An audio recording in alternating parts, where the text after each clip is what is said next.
Paz de Cristo a todos, aqui é o pastor Cláudio e hoje para tecer um comentário acerca do segundo capítulo e o versículo de número 12 do Evangelho segundo escreveu Lucas, no qual se diz que um anjo anunciou a um grupo de pastores que apacentavam o seu rebanho, cuidavam de seu rebanho, já à noite adentro, que na cidade de Belém nasceu o Cristo, o Salvador, e que o sinal que eles encontrariam para se convencer da fala daquele anjo é de que eles encontrariam em Belém um menino envolto em panos, uma criança envolta em panos numa manjedoura. Eu quero tecer um comentário sobre este versículo que nos foi deixado pela pena inspirada do evangelista São Lucas, mas antes eu quero te convidar para se inscrever em nosso canal, para nos ajudar na divulgação deste espaço. Este é um espaço por meio do qual nós proclamamos o Evangelho do Cristo. Aqui nós procuramos levar o Evangelho do Cristo a todos aqueles que se propõem a nos ouvir e que desejam uma exposição do Evangelho desvinculada de vieses denominacionais, de vieses ideológicos, de vieses doutrinários, enfim, este espaço é dedicado àqueles que buscam conhecer o Cristo a partir do próprio Cristo, que buscam compreender o Cristo a partir daquilo que nos foi deixado por escritores que, inspirados pelo Espírito de Deus, nos legaram um retrato do Cristo, nos legaram um quadro do Cristo, quadro este que foi pintado, que está fixado na moldura dos evangelhos. Aqui nós procuramos te apresentar o Cristo a partir das referências mais seguras que temos, que são as referências contidas nos evangelhos. Portanto, nos ajude na divulgação deste espaço. Se você não fez a tua inscrição ainda em nosso canal, faça a inscrição, isso nos ajuda demais. Sugira também, nós queremos abrir esse espaço para que vocês nos comentários sugiram alguns temas que nós possamos abordar aqui neste nosso espaço. Será um prazer muito grande atendê-los a partir das nossas limitações, claro, mas naquilo que nos for possível, naquilo que nos for tangível, alcançável, teremos o maior prazer em abordar temas que também são dos interesses de vocês. Portanto, nos ajude na divulgação deste espaço, se inscrevendo em nosso canal e compartilhando com outras pessoas, a fim de que nós possamos ter um número cada vez maior de pessoas aqui neste nosso espaço. Isso nos ajuda bastante. Bem, como eu já antecipei, hoje eu vou falar sobre este versículo de número 12, que está contido no segundo capítulo do Evangelho segundo escreveu Lucas, no qual um anjo aparece, e logo depois nós veremos uma miríade de anjos cantando glória em excelsos, mas um anjo se apresenta a um grupo de pastores que durante a noite cuidavam de seu rebanho, algo extremamente atípico, né? Algo extremamente não comum, mas enfim, um grupo de pastores já noite adentro, com o seu rebanho, é surpreendido pela presença de um ser angélico que anuncia o nascimento do Salvador, do Cristo, filho de Davi, e que estes pastores se convenceriam da veracidade da palavra dita por este anjo quando, ao chegar em Belém e encontrar numa manjedoura um menino envolto em panos. Ora, aqui neste verso, neste simples verso, é um verso extremamente singelo, mas cuja profundidade e a riqueza são incomensuráveis neste simples verso, no verso em que um anjo diz que nasceu o Salvador. Olha, uma narrativa simples, mas olha a profundidade dela. Nasceu um Salvador, o Cristo, filho de Davi, e que se encontrava em Belém, numa manjedoura, envolto em panos. Vejam, nós temos aqui um contraste extremamente sugestivo, um contraste, um momento, poderíamos dizer, um momento barroco, lucano, né? um momento em que Lucas expressa sua verve, sua inspiração, sua estética barroca, por assim dizer. Olha, veja um contraste. Um Salvador, o Cristo ungido, filho do grande e poderoso rei Davi, onde, numa manjedoura, lugar reservado, espaço reservado a animais e envolto em panos. Ora, era o Salvador, era ungido, era um descendente de Davi, um filho do grande rei, mas que não estava trajando vestimentas reais, mas que não estava num berço de ouro, mas que não estava entronizado num palácio rodeado pelos membros da corte, pelo Estado-Maior de seu povo, pelos ministros de sua nação, pelo rei ou pela rainha, mas numa manjedoura, lugar reservado a animais e envolto em panos. Ora, assim se deu. Os pastores foram até Belém e lá encontraram José, Maria e o menino, tal qual, da mesma forma que o anjo havia lhes descrito, numa manjedoura e envolto em panos. Ora, este detalhe que envolve o menino é o detalhe que me chama bastante atenção neste momento. Por quê? Porque existe muita coisa, existe muita riqueza a ser dita acerca deste detalhe.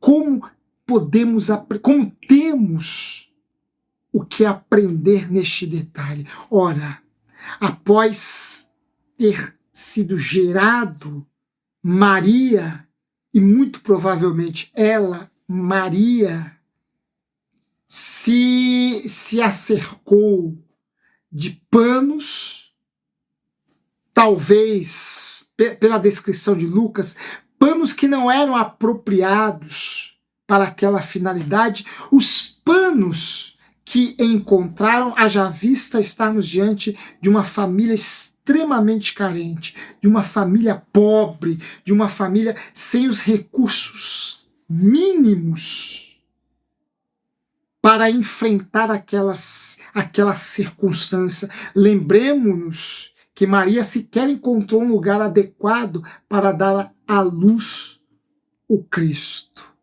Mas com todo o seu cuidado, ela procurou se acercar de panos, talvez providos pelo próprio José, e com eles envolveu o menino Jesus e o deitou na manjedoura. Envolveu o Cristo, o Salvador, ungido, filho de Davi, ou um filho de Davi, em panos e o deitou na manjedoura. Ora, este gesto de Maria, envolvendo Jesus em panos, é um gesto bastante sugestivo. Por quê? Porque ao cobrir Jesus, ao envolver Jesus em panos, Maria simplesmente estava manifestando ali o seu cuidado materno pelo seu filho, por aquela criança. Ela expressava ali todo o seu cuidado maternal por aquela criança, pois ao envolvê-lo em panos, ao cobrir a sua nudez, Maria estava protegendo o menino Jesus. E protegendo do quê? Protegendo do frio, talvez. Já era noite adentro. Protegendo de algum inseto que pudesse mordiscar aquela criança. Protegendo o menino do mundo externo, daquele ambiente que não era apropriado, para uma criança. Enfim, Maria, ao envolver Jesus, o protegia. Maria, ao cobrir o corpo nu do pequeno Jesus, Maria o protegia destes fatores externos que eu aqui já pontuei. E aqui nós temos uma referência, nós temos um elemento que já nos permite estabelecer um contraste entre o primeiro Adão, aquele que viveu no Éden, e na concepção, e nos valendo de uma terminologia paulina, o segundo Adão, o Cristo, que aqui nos é apresentado ainda menino, ainda recém-nascido. Ora, enquanto o primeiro Adão foi criado e posto num jardim, num paraíso, num espaço idílico e ideal, pois não havia elementos externos que pudessem lhe ameaçar, aqui o menino Jesus, ou o segundo Adão, é colocado não num Éden, não num jardim ideal e idealizado, tal qual aquele do primeiro homem, da primeira mulher, Eva, do primeiro homem, Adão. Ora, Jesus, o segundo Adão, foi introduzido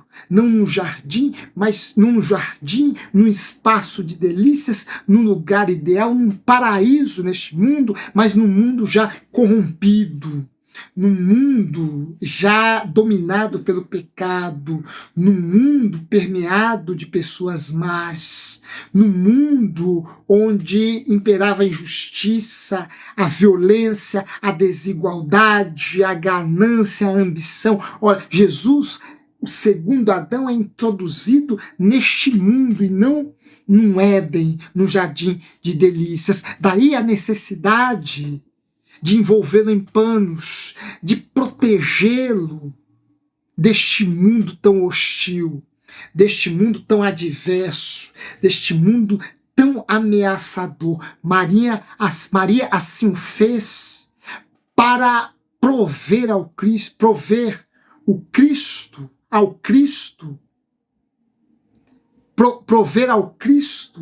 de todos os recursos que ele precisava para se sentir seguro.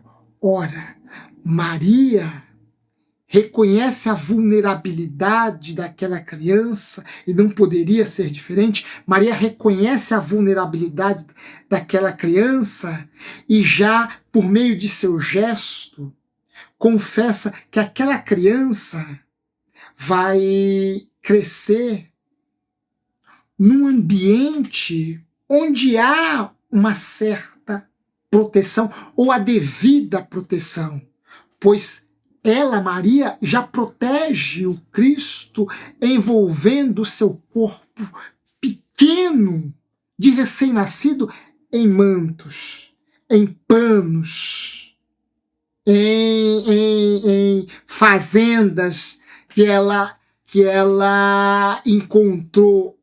Ora, Maria aqui já assume diante do seu filho que irá protegê-lo a partir de seus próprios recursos, a partir de suas próprias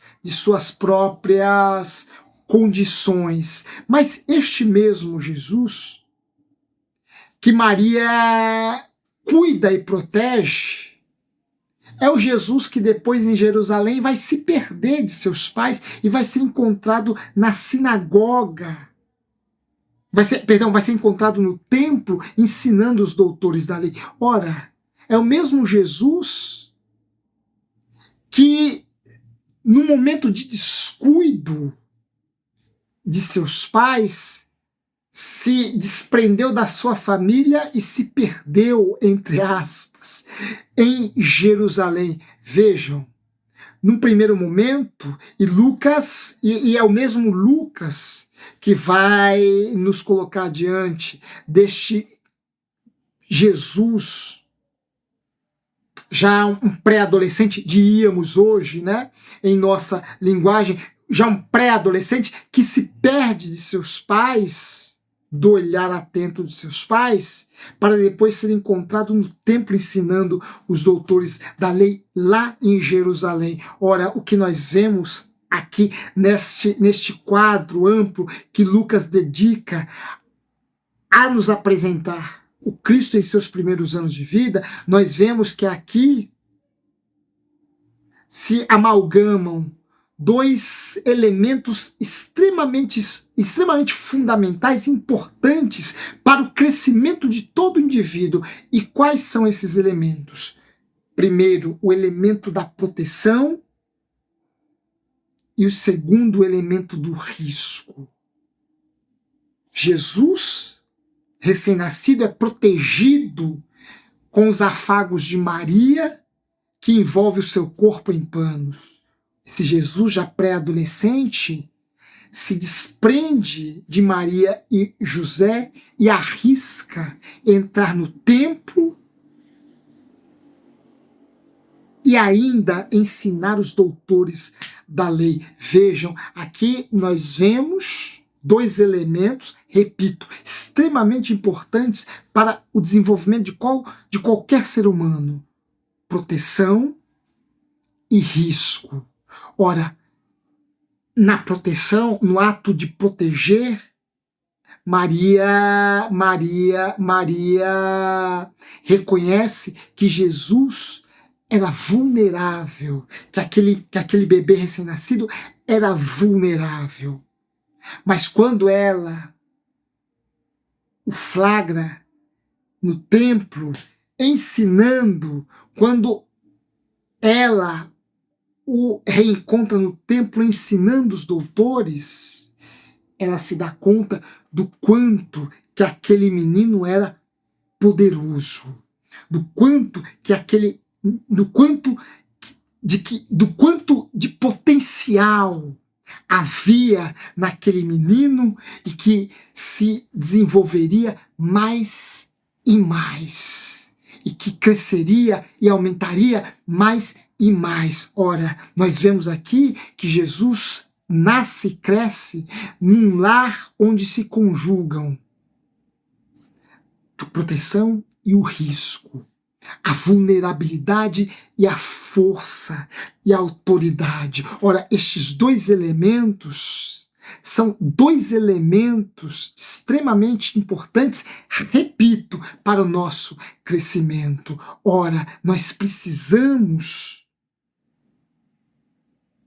de proteção, mas precisamos também arriscarmos.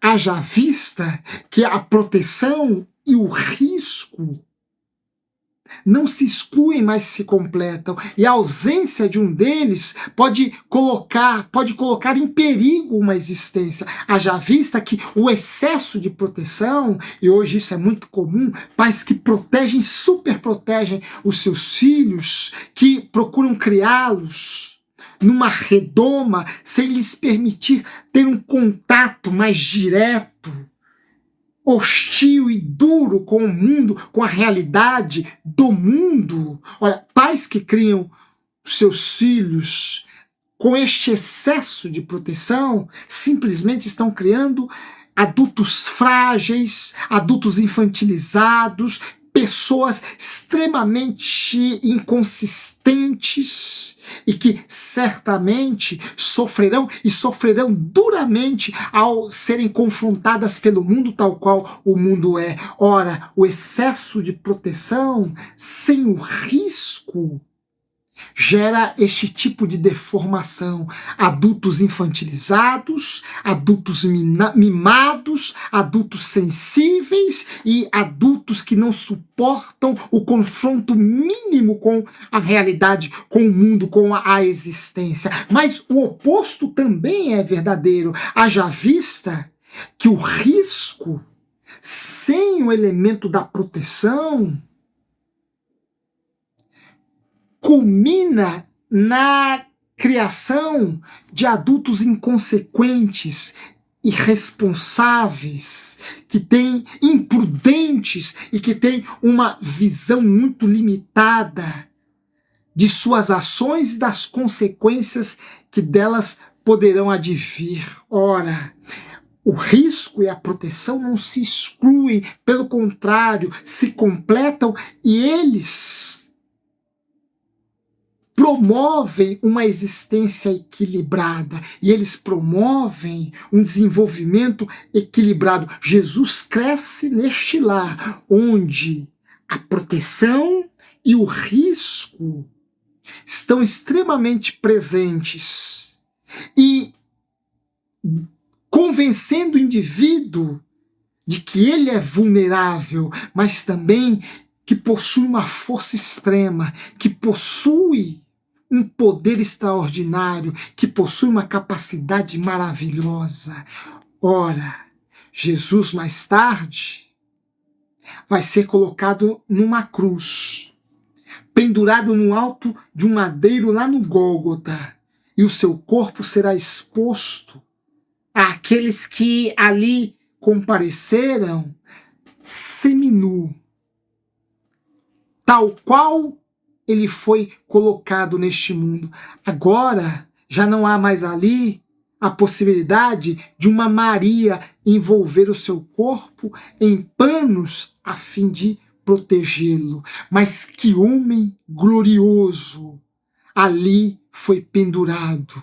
Que homem maravilhoso foi ali pendurado. Que grandeza é aquela? Era aquela que foi posta no alto da cruz. A grandeza do Salvador, a grandeza do Redentor, a grandeza do nosso eterno Redentor, que lá no alto da cruz não titubeia da pena que lhe impuseram, não hesita, mas que brada em bom e alto som. Tudo está consumado. O que cabia a mim fazer para redimir, para pagar o preço do pecador, o preço cabível pelo pecado do pecador, eu paguei. Ora, que homem grande, que redentor maravilhoso, que ser glorioso está pendurado naquela cruz, ainda que seminu. O que prova, o que demonstra que este equilíbrio do Cristo, marcado pela vulnerabilidade e pela força, marcado pela proteção e pelo risco, culminou numa existência maravilhosa, a ponto de nela reconhecermos o nosso Redentor, aquele que nos assegura uma vida eterna e abundante. Estes dois elementos não podem faltar em nossa existência, não podem faltar em nossa vida. A proteção e o risco. Estes dois elementos não podem faltar no lar. Pai, mãe. Estes dois elementos são fundamentais para que seja conjugada com harmonia e perfeição as nossas vulnerabilidades, pois todos nós as temos, mas também o nosso potencial, a nossa força, as nossas habilidades, aquilo que em nós é grandioso. Ora, se encontrarmos este equilíbrio, certamente nós atingiremos a plenitude de nossa existência, assim como Cristo atingiu a dele. Que Deus abençoe a todos em nome de Cristo. Não deixe de dar o seu joinha aí em nosso canal, de se inscrever em nosso canal, de compartilhá-lo com outras pessoas e também deixar aí os teus comentários acerca desta mensagem. Isso nos ajuda bastante. Que Deus abençoe a todos em nome de Cristo.